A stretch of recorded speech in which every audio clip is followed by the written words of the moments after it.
morning guys, how are you all doing? I'm doing fantastic, thank you for asking. And behind me we have a brand new Smart ForTwo. Hence, this video will be a comprehensive review of this vehicle, but with one catch. I'm not gonna share any information or specs that you can find on internet or on any other video on YouTube, but rather I'm gonna do something a little bit different. Well, I'm an owner of the previous model now for 7 years, since 2010, and I have got this one for 24 hours. It's only 24 hours, but it was enough to see the key differences. So hence this video will be explaining those differences to me as a long-term owner. And with that being said, this video will be really useful for those who are considering buying one, or if you're just genuinely interested in cars and the differences, the improvements that they make over the new models. So just so we know what we are talking about, this one in particular is 1 liter engine, 52 kilowatts, 71 horsepower with passion package.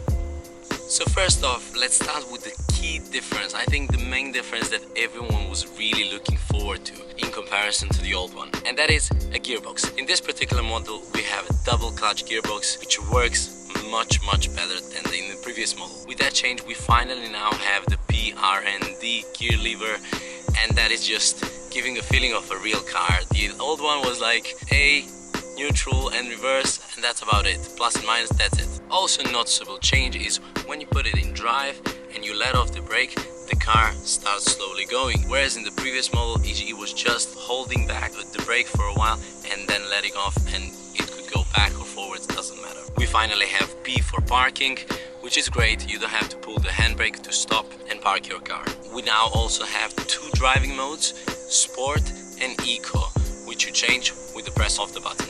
So the gearbox is really great, but when I heard it was a double clutch, I expected just slightly more. So what do I mean by that? Well, the transmission is not unmistakable because it's double clutch now. It still makes some mistakes. Let's say when you're slowing down, it's not sure which gear it should select, and then if you let off the brake and starts accelerating, it lags a little bit and tries to find the exact gear that it's supposed to be in. So that's one of the things, for example, that I was expecting to be slightly better. But again, it's a great improvement over the previous model. And when we are talking about braking, as you're coming to a stop, it selects the first gear, which pulls the car a little bit forwards. It's a little bit jerky movement, so that's something also to keep in mind. But overall, my experience of this gearbox is great so far, and I really like it.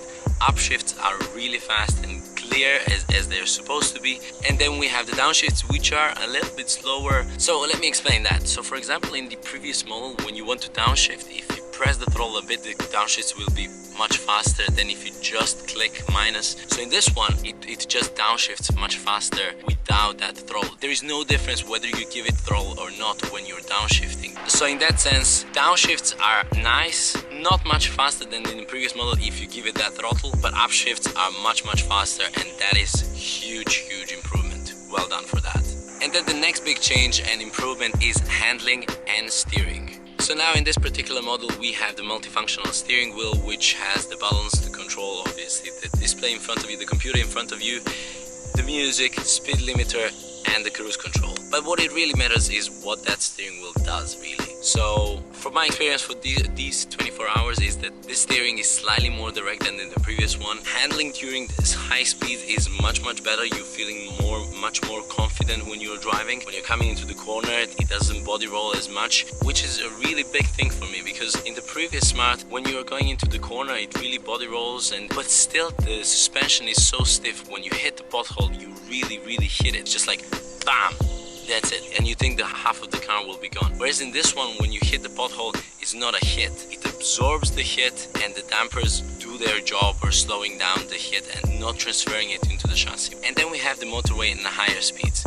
So let's say at 120 kilometers per hour, it feels much more confident, meaning that you could actually drive it much longer distances than with the previous one. Let's say I've done 100 kilometers in my car yesterday, and it didn't really feel safe. It's really energy consuming because you have to correct it all the time. You have the crosswinds pulling you left and right as you overtake or people are overtaking you. So it's not so really comfortable. Whereas this one, I've driven 120 kilometers per hour for a while, and it just does a very superb job at feeling safe and not shaky. Also, the steering gets a little bit stiffer when you go higher speeds, meaning that you don't have to correct it as much, so it doesn't change the direction as much when, as I mentioned, you have some crosswinds. Then we have the turning radius. Turning radius is absolutely phenomenal. When I went into this car, I completely forgot about that. And when I wanted to turn, I turned like, let's say two turns like in the old one. And then I saw there is more, and I could literally do a U-turn in the street. It's pretty much like a London cab. It's absolutely amazing. I love that. That is potentially one of the best things. And here in this video you can see how small the turning radius is, and does a U-turn wherever you want. Whoa. And then we have the acceleration.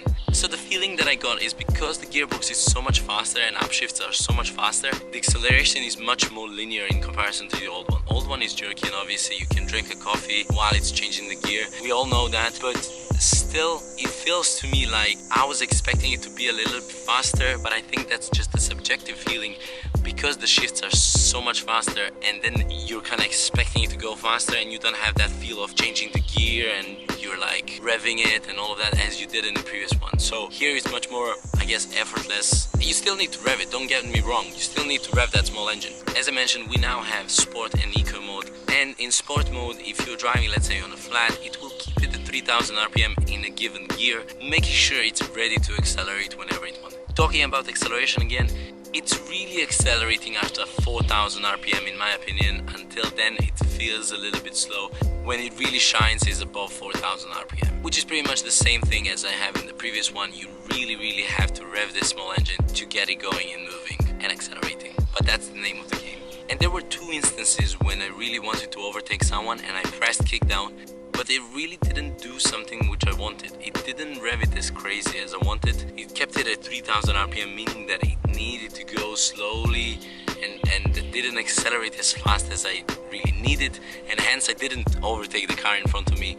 I was expecting it to do that a little bit faster and go a little bit higher in RPM so I actually can overtake. Also, a very interesting thing, in a neutral you cannot rev it more than 2000 RPM.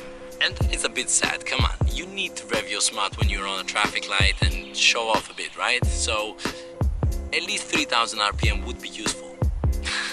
With that being said, let's go for a quick ride, see how it accelerates, do a couple of tests and a quick top speed test.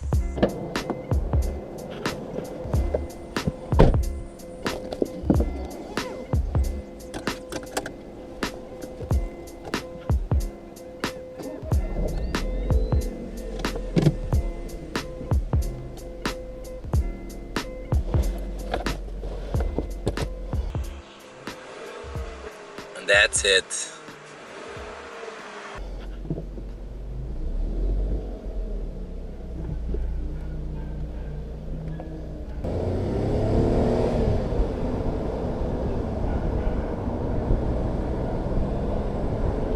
Let's try the Tiptronic.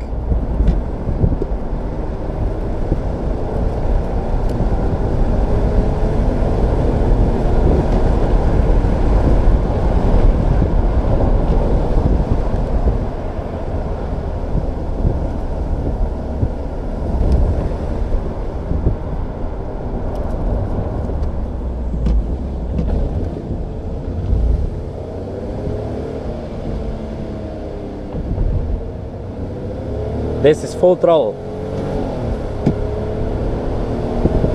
Kick down.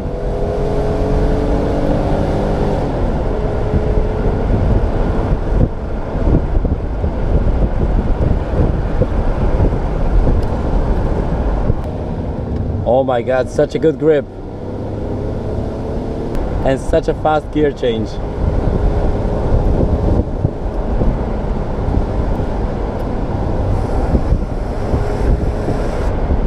Downshift. One more.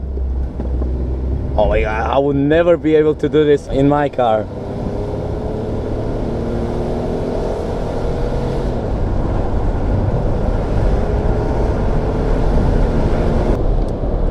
I've been driving these roads for 4 years to my high school and I could never go like this.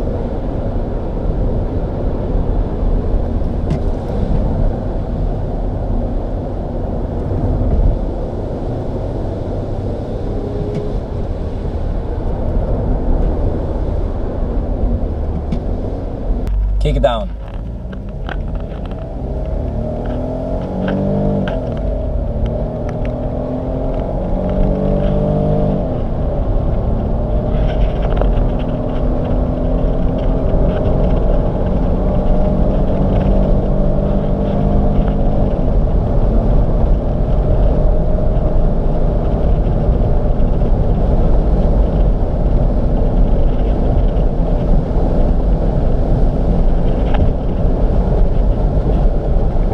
Something that I forgot to say is now these models have 6 gears, which is absolutely great, and if they're geared right at higher speeds it's gonna go at lower RPMs, which is great for longer trips. And yes, I did test it and it does exactly that, so great.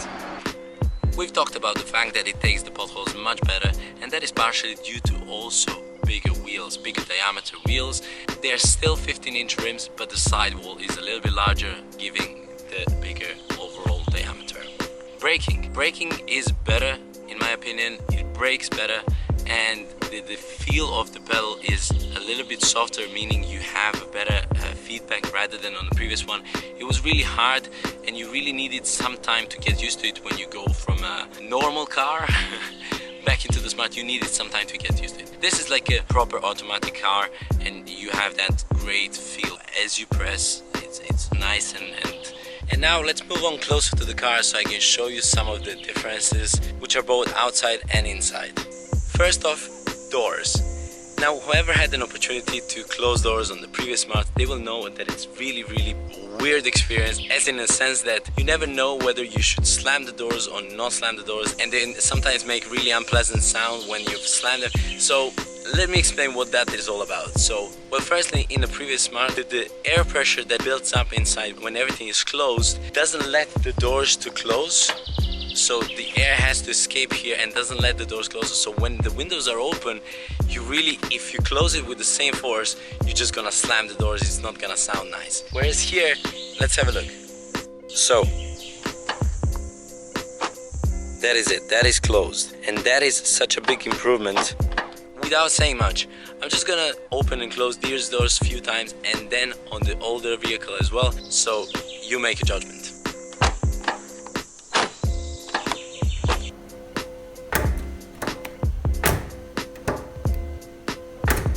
With the window open.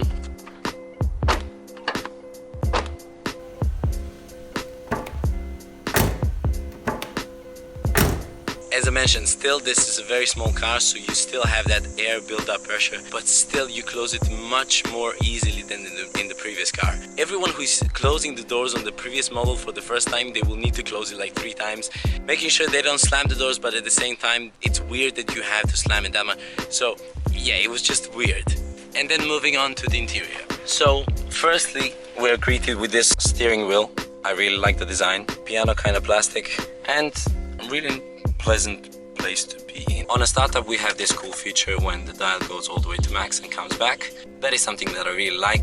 On the passenger side, we have the glove box compartment, which is all the way to here now, and it's kind of small. But to be fair, in the previous model it wasn't any bigger, but with glove box being there, it meant that they could push this whole section a little bit forward in comparison to the old one, meaning that egress is much better, so you don't hit your knees on the glove box. And then we have ergonomics. In comparison to the old one, the steering wheel is a little bit more upwards, and you don't have this the height adjustment of the seat. You don't have that in the previous model either. Now the tachometer and the clock are now on the left. On the previous model they were here in the middle. I am not 100% solved on that yet because I'm used to it having here, but I guess having these air vents here are preventing from that. I guess it's just a design feature. And over here we have a colorful display, really nice in my opinion, with the distance that you've driven. Then on the next one we have from start, it's finally measuring all the things like time, speed, and average consumption. That is something that I was missing in the previous one a lot. Then we move on to, let's say, so the first one is from start, then from the reset, and then we have how much you're accelerating. Then we have, I think I need to start the car for this. Oh yes, because we were stationary, it doesn't show anything. So in past 15 minutes, how you were accelerating, decelerating, or how much fuel you were consuming. Moving on to the next one, coolant temperature. You have some messages such as next service, when is next service, which is also really nice. On the previous one, you just had a notification when you need to go, and that can come out of nowhere pretty much if you forget. And that display is great because, as I said, in the previous model, I cannot know the fuel consumption. I don't have any stats on how I'm driving. I only have the distance, temperature, clock, and that's it. On the previous model we had some storage space next to the steering wheel on the left and right, which I find really useful because you all the time have some things with you, whether it's a mobile phone, whether it's your wallet or some change or whatever it is. It's really nice to have those pockets. In this one we don't have that. We now have cup holders and not really a lot of storage space except these pockets in the doors, which you obviously have in the previous one as well. We have glove box, and then we have this little neat drawer. Bear in mind, in the previous model we don't have the cup holders, which was frustrating me quite a lot. As I already mentioned, here you have the cruise control and then the limiter, which you set it up here and control it with these two buttons. Here you have the voice control and the volume buttons, and here you're controlling that display over there. So that is really nice, not overloaded with buttons, and I really like the design. And then we have music, or the sound system. So bear in mind, this is a radio. I think the sound system is great because in the previous model, when I put the volume all the way up and the bass on the kind of medium level, it has the cracking noises, which really I don't like, and then I have to keep it mid-volume to have a nice and clear sound, but it's not loud enough. In this one, it's loud enough and it's clear. And we also now have the USB reader, which is always great. Talking about the multimedia, changing of the stations is not that fast as you would expect it, as you can see. And that is the same problem as I'm having in the older car. I just expected it to be a little bit faster as it's a newer car, but I guess it's not. On the new model now we have the electric adjustments for the mirrors, and that is great because on the previous model we were having manually here. But the only problem I have is if you're changing it, it's really on a weird location, these buttons. From which angle you're... I think there is a better location for that. Overall feel of the interior, there is a lot of plastic. I do know that. Like, this is plastic, this is plastic, this is plastic. Talking about the sun visors, in the previous model for instance, you couldn't detach it like this and put it and protect yourself from the side sun. You couldn't do that. That is really weird. So that's another plus. Now this particular model is convertible, and something that I don't like about it is you see all that mechanism which is clearly visible.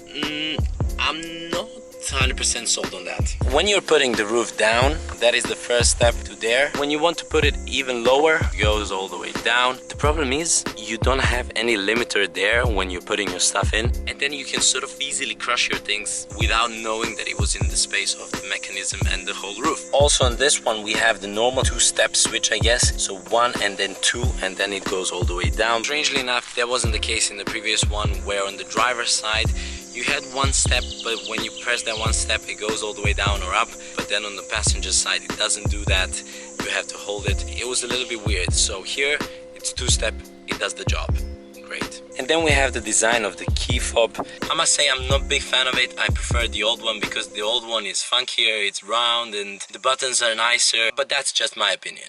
So with that being said, I want to conclude this video by saying I love smart cars, and in family we had every single model up until this one. So I might be slightly biased, but I think this one is perfect city car. With all the characteristics, all the features which I mentioned, it's a big improvement over the last one. And I think they've done a great job with the partnership with Renault. And with all the characteristics which I mentioned, I think it makes a brilliant city car. And not to forget, this particular one I really like because it's convertible and it's perfect for night rides when it's not too hot or too cold. You open the roof down, you play some music and just ride along. So I really hope you found this video useful and that you liked it. If you did, give it a thumbs up and make sure you subscribe. Thank you very much for watching and see you in the next one. Bye!